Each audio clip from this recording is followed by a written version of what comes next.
Il futsal, il calcio, lo sport non sono una scienza esatta.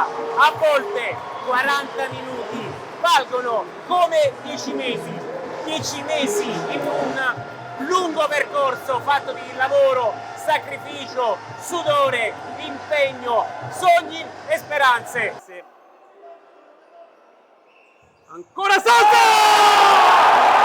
Può esplodere il palo di Nicola Serafini, si sblocca il match, Sulmona 1, Giovinazzo 0. Lepadatu, non c'è Severo sulla corsia mancina, Lepadatu, col pallonetto!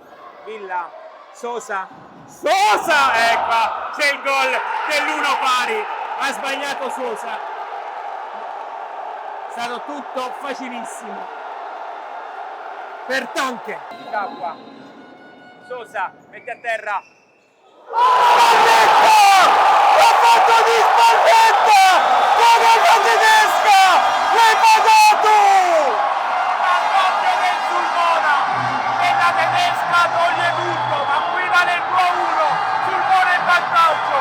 Attenzione, perché arriva il pareggio di Di Fonso! Palla in buca d'angolo! 2-2! Pallone che arriva! A Capitan Di Matteo! L'assist è di Severo, la firma è di Di Matteo. La palla sul secondo palo, il taglio di Di Matteo. Di Fonso non va a terra. Evita anche Patricelli, Di Fonso ha creato una superiorità numerica mostruosa e arriva il gol del 3-3, la firma di Di Benedetto, ma ha fatto tutto Di Fonso, che spettacolo!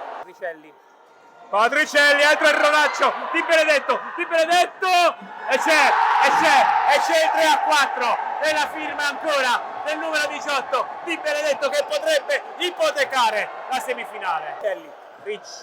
Ricci sbaglia e qui c'è il colpo che vale la semifinale per Giovinazzo, lo firma giustamente Di Fonso che ha fatto prima un assist clamoroso dopo una giocata immaginifica per Di Benedetto, la porta a casa lui. Il pazzesco Ricci fermato e c'è il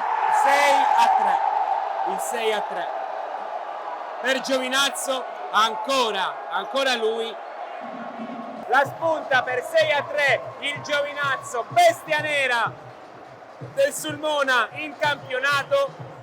I biancoverdi dunque staccano il pass per le semifinali in un match che ci ha fatto divertire, urlare, emozionare e ha tenuto incollati voi che ci avete seguito sui canali della divisione calcio a 5.